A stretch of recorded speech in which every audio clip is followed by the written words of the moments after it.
कशासाठी इकडे आला, काय प्रॉब्लेम आहे, काय आहे? आम्ही कासे बागवाडीतून सत्यवान गंगाराम पुडाळकर.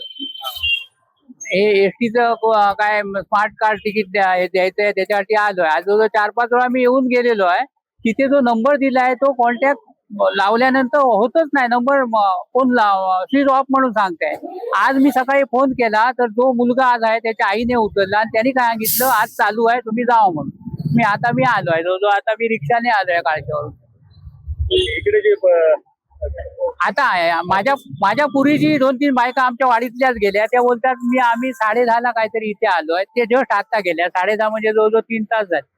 इकडे जी व्यवस्था आहे, ज्या पायऱ्या गिऱ्या त्या योग्य आहे की गैरसोयीच्या वाटतात तुम्हाला? नाही, इथे ज्या सोयी आहेत ना, ते ज्येष्ठ नागरिकाला थोडं त्रासदायकच आहे बघायला गेलो तर. कारण हे सगळ्यांसाठी केलं आहे की नाही, तर त्याप्रमाणे थोडी बहुत तरी सुविधा पाहिजे ना इथे.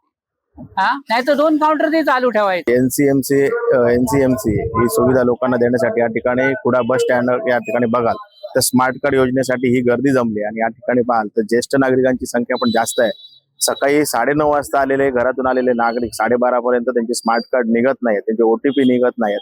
आतमध्ये पाहाल तर तुम्ही ज्या ठिकाणी हे स्मार्ट कार्ड काढलं जाते त्या ठिकाणी ज्येष्ठांना बसण्याची साधी व्यवस्था पण नाहीये. आतमध्ये बघाल तर व्हेंटिलेशन पण नाहीये. एखादा वृद्ध या ठिकाणी चक्कर येऊन पडेल अशा प्रकारची या ठिकाणी शासनाची व्यवस्था आहे. शासनाचा हा भोंगळ कारभार आहे आणि शासनाने या ठिकाणी तात्काळ लक्ष द्यावं. खेड्यापाड्यातील लोक हे स्मार्ट कार्ड काढण्यासाठी कोणत्या तरी आशेने आज कुडाचं हे स्थानक म्हटल्यानंतर एकदम घोडगे, सोनवडे या ठिकाणी लांब लांबची गाव आहेत, शिवापूर आहे, या ठिकाणी लांबची लोक सकाळी स्मार्ट कार्ड काढायला येतात आणि 3-3 तास लाईन मध्ये राहतात. या ठिकाणी ज्येष्ठ नागरिक पण आहेत. एसटीने या ठिकाणी तात्काळ या लोकांची समस्या जाणून या ठिकाणी त्यांना तात्काळ त्यांची स्मार्ट कार्ड काढून द्यावं. नाहीतर शिवसेना आणि युवा सेनेच्या माध्यमातून नक्कीच या ठिकाणी येत्या 15 दिवसामध्ये हे त्यांनी जर नियमित नाही केलं तर धडक आम्ही एसटी डेपोला देणार आहोत.